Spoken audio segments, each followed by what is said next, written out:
Hello guys, for this video, may-share lang ako sa inyo. Tingnan nyo yung in-stream ads earnings. Nasa $15.52 na lang siya guys.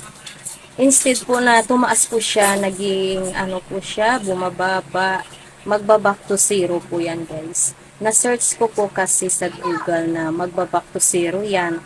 Marami pong case na ganyan sa akin, pero walang solution na binibigay si Facebook. Kahit mag-appeal pa daw sila sa Facebook, wala pong solution. Kaya ayan na, siguro nanonotice nyo naman, hindi na ako nag-upload ng long videos kasi nga nawalan na ako ng gana.